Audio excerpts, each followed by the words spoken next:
আসসালামু আলাইকুম। আশা করি আপনারা সবাই ভালো আছেন। আমরাও ভালো আছি।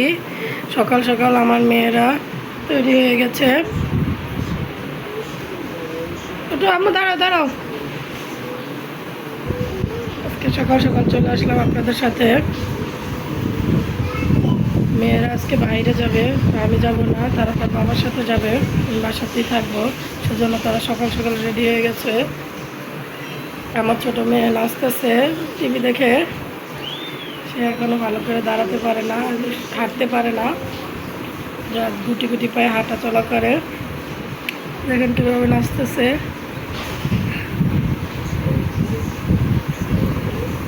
যাও যাও, আপনার কাছে যাও, আমি যাও, যাও বাবু যাও।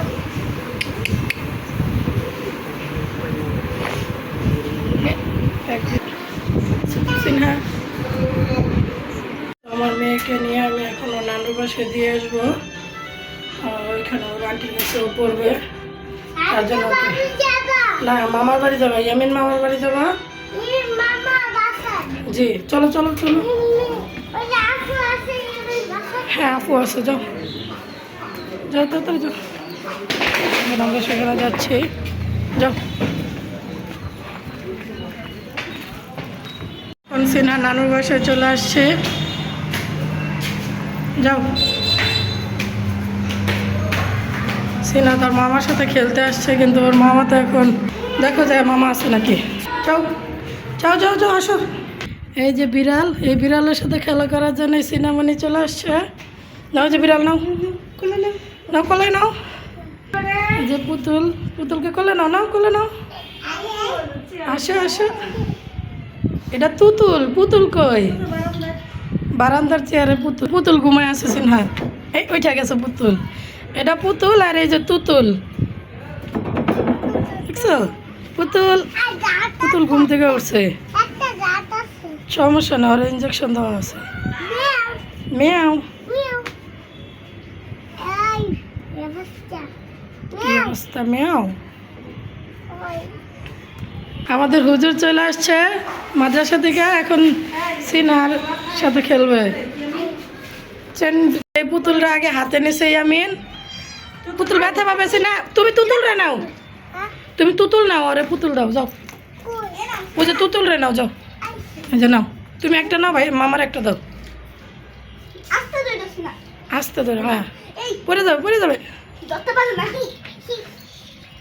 এই যে একটা তুতুল, একটা পুতুল। এই যে ইয়ামিন চলে আসছে। সিনা থাকবে এখন এখানে? আচ্ছা, তো সিনামণি এখন ওর মামার সাথে এখানে খেলবে। কি আনবো? আচ্ছা, তো এখন আমি বাসায় চলে যাব। ওকে রেখে ওর মামার সাথে খেলার জন্য প্রতিদিনই আসতে চাই।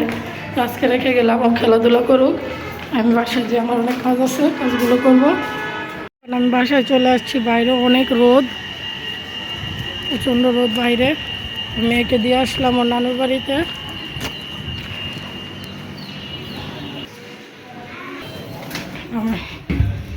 আমার ফ্ল্যাটে যাব। বাসায় ছোটো মেয়েকে ওর আন্টির কাছে রেখে গিয়েছিলাম। মেয়ে কান্না করতেছিল, তো তাড়াতাড়ি চলে আসছি বড়জনকে দিয়ে।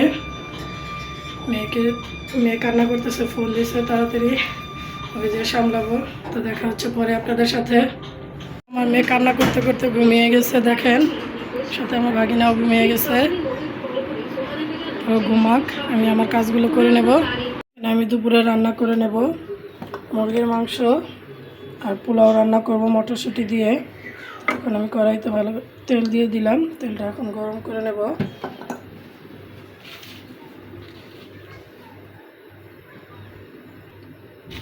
এখানে এখন তেলটা গরম হয়ে গেছে, পেঁয়াজটা দিয়ে দেবো।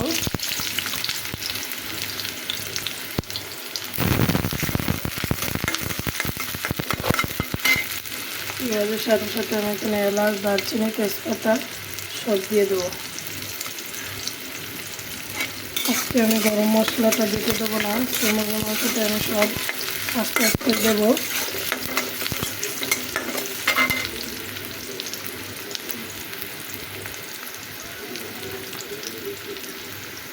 এখানে পেঁয়াজটা হালকা ভাজা হয়ে গেছে। এখানে আমি মুরগির মাংসগুলোকে ধুয়ে ঝরা দিয়ে রেখেছি। তো এগুলোকে এখন আমি এই পেঁয়াজের উপর দিয়ে কিছুক্ষণ ভাজবো। তো আমরা অন্য সময় দেখি আমরা এগুলোকে আগে মশলা কষিয়ে তারপরে গোস্তটাকে কষাই, কিন্তু আমি এভাবে রান্না করব না।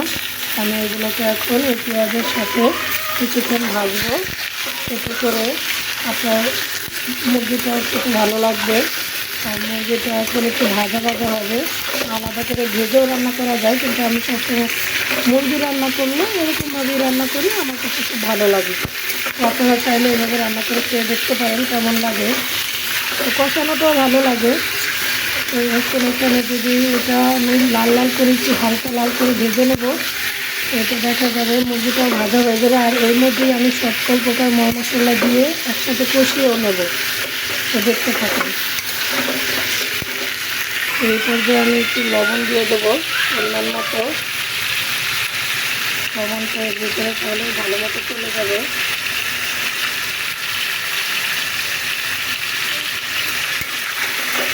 ভাজা হলে তারপরে আমি এখানে এক এক করে সব মশলা দিয়ে দেবো।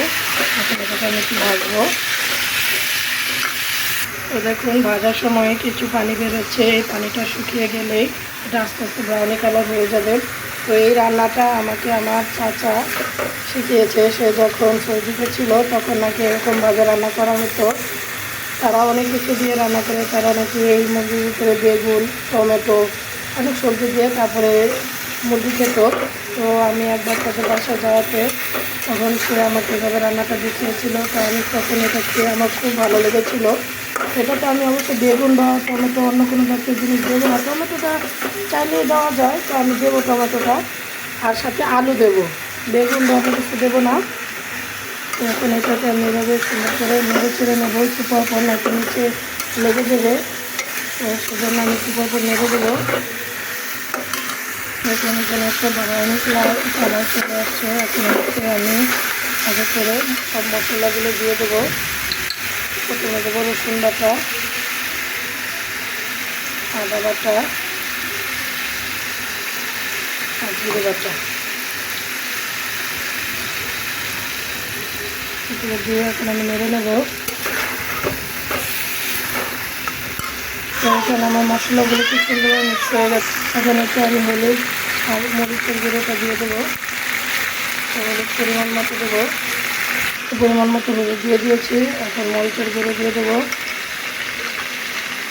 রং হওয়ার জন্য। তো কাঁচামরিচটা একটু পরে আমি ফেরে ওটার উপর দিয়ে দেবো, মাঝখানে ভাগ করে। তো মরিচের গুঁড়ো দিয়ে দিলাম। তো এখানে এটাকে খুব সুন্দর করে নেড়ে চেড়ে নেবো। তো লবণটা আমি আগেই দিয়ে দিয়েছি, এখন এই পর্যায়ে লবণ দিতে হবে না। তারপরে আপনারা চেখে যদি কম বেশ হয় লবণ দিয়ে দেবেন। তো আমিও পরবর্তীতে একটু টেস্ট করে দেখে তারপরে লবণ যদি লাগে দিয়ে দেবো। আলুটাকেও এর সাথে মিক্স করে সেদ্ধ হওয়ার জন্য দিয়ে দেবো। কষানোর সময় আলুটাকে দিয়ে একটু নাড়াচাড়া করে আমি একটু পানি দিয়ে গ্রেভি করে নেব। তো এখন এখানে আলুটাকেও আমি এর সাথে ভালো করে মিশিয়ে নিলাম। আর এরপর যে আমি টমেটোগুলো দিয়ে দেবো, টমেটোগুলোকে দিয়ে দিলাম। এখন একটু নেড়ে চেড়ে একটু পানি দিয়ে আমি এখন একটু গ্রেভি করে দেবো, নয়তো আবার নিচে পড়ে যেতে পারে। একটু গ্রেভি করে এখন আমি ঢাকনা দিয়ে ঢেকে দেবো।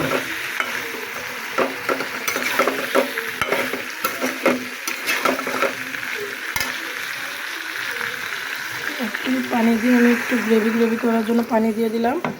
এখন আমি ঢাকনা দিয়ে ঢেকে এটাকে খুব সুন্দরভাবে রেখে দেবো। তো এতে আলু টমেটো সব সুন্দর করে কষে যাবে। এখন এটাকে আমি ঢেকে দেবো ঢাকনা দিয়ে। আর আমার মেয়ে এখানে দেখেন ফ্রিজের সাথে এসে খেলাধুলা করতেছে। আমার মেয়ে আর আমার বাবা খেলতেছে। ওইখানে আমার এখান থেকে সরো, ফ্রিজের কাছ থেকে সরো, যাও, ওদেরকে ঘরে দিয়ে আসবো। যাও মা, যাও যাও যাও। দুই ভাই বোন সারাদিনই একে অপরের সাথে ঝগড়া করতেই থাকে। আমার মেয়ে বিস্কুট খাচ্ছে। কি খাচ্ছে আমার, কি খাচ্ছে, কি খাচ্ছে দিয়ে উঠিয়ে দেখবো আমি কেমন হয়েছে কষানো। দেখুন খুব সুন্দর একটা রং হয়েছে, কষানো খুব সুন্দরভাবে হয়েছে। এখন আমি একটু নেড়ে করে এখন আর ঢাকা না দিয়ে ঢেকে দেবো না। এখন আমি এটাকে নেড়ে করে ঝোল দিয়ে দেবো।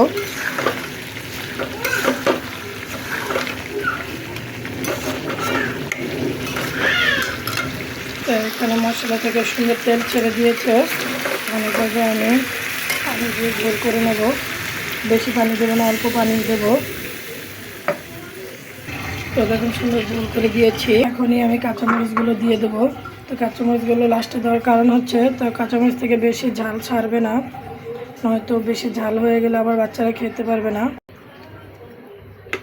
মাঝখান দিয়ে কেটে মুরগির মাংস রান্না করা হয়ে গেছে। তো এই পর্যায়ে আমি জিরে ভেজে ফাঁকি করে এটার উপরে হালকা করে দিয়ে দেবো। তো এতে মাংসের সেন্টটা অনেক সুন্দর ভালো হবে, স্বাদটাও অন্যরকম হয়ে যাবে। তো এইভাবে আমরা সব সময় খাই, তো আপনারাও ট্রাই করতে পারেন, খুব ভালো লাগবে। এখানে আমি পোলাও রান্না করব, সেজন্য পাতিলা বসিয়ে দিয়েছি। আর এখন এখানে আমি ঘি দিয়ে দেবো। আমি ঘি দিয়ে পোলাও রান্না করব, এটা আমার মেয়ের অনেক পছন্দ। তো এখানে আমি ঘি দিয়ে দিয়েছি, ঘি উঠতেছে। আর এইটার মধ্যে আমি পেঁয়াজ কুচিটা ভেজে নেব। আর এখানে আমি আলাদা কোনো বেরেস্তা দেবো না, বেরেস্তা দিলে আমার খেতে ভালো লাগে না। এখন এখানে আমি পেঁয়াজটা দিয়ে দেবো। পেঁয়াজটাকে এখন একটু লাল লাল করে ভেজে নেব। তো এখানে আমার পেঁয়াজ লাল লাল হয়ে গেছে। এখন এখানে আমি চাল আগে থেকে ধুয়ে রেখেছিলাম, পোলাও চাল, সেগুলো দিয়ে দেবো। এখন এগুলোকে আমি ভালো করে ভেজে নেব, ওটা নিচে পুড়ে যেতে পারে। আর এখন আমি এখানে একটু আদা বাটা দেবো। পোলাওতে রসুন বাটা দিতে হয় না, আদা বাটাটা দিলে সেন্টটা ভালো থাকে। তো অনেকে রসুন বাটাও দেওয়া যায়, কিন্তু আমি শুধু আদা বাটাটাই দেবো। আর এখানে আমি একটু লবণ অ্যাড করে দেবো পরিমাণ মতো। তো এখন একটু লবণ দিয়ে দেবো।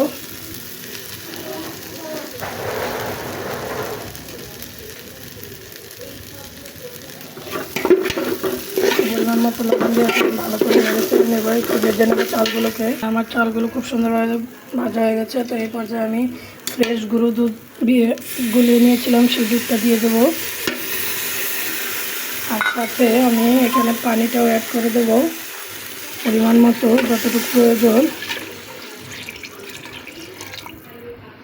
আর দুধের বাটিটাও আমি আরেকটু ধুয়ে পানিটা দিয়ে দেবো। তো পানিটা পরিমাণ মতো দিলেন, যদি একটু বেশি কম হয় তাহলে কিন্তু আবার কম হলে পোলাওটা ফুটবে না, আর যদি বেশি হয়ে যায় তাহলে নরম হয়ে যাবে। তো আমি পরিমাণ মতো দেওয়ার চেষ্টা করেছি, এখন বলতে পারি না কীরকম হতে পারে। তো এটাকে এখন আমি সুন্দর করে ঢেকে দেবো নেড়েচেড়ে। আর এর উপরে আমি কাঁচামরিচগুলো দিয়ে দেবো। তো এখানে যেহেতু দুধ দিয়েছি, তো পোলাওটা একটু মিষ্টি হয়ে যাবে। তো সেজন্য আমি মিষ্টি যাতে বেশি না হয় 3-4টে কাঁচামরিচ দিয়ে দিলাম। কাঁচামরিচের হালকা ঝালে পোলাওটা সুন্দর মতন হবে। তো এখন আমি এটাকে ঢেকে দেবো।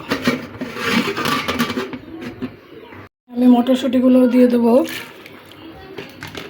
মটরশুঁটিটা দিয়েছি এই জন্য আমার বড় মেয়ে মটরশুঁটি খেতে পছন্দ করে। আর পোলাওতে একটু এক্সট্রা সবজি হিসেবে মটরশুঁটিটা খুব সুন্দরভাবে যায়, তার জন্য আমি মটরশুঁটিটা দিয়ে দিলাম। আর এখন আমি সুন্দর করে ঢেকে দেবো। এখানে আমার পোলাওটা খুব সুন্দরভাবে হয়ে গেছে দেখুন। এখন এটা নামিয়ে নেব। আর এখানে তো আমার মুরগির মাংস হয়ে গেছে। তো আজকে এই পর্যন্তই। আপনারা সবাই ভালো থাকবেন, সুস্থ থাকবেন, আমাদের সঙ্গেই থাকবেন। আর আমার চ্যানেলটি সাবস্ক্রাইব করে আমার পাশে থাকবেন। আল্লাহ হাফেজ।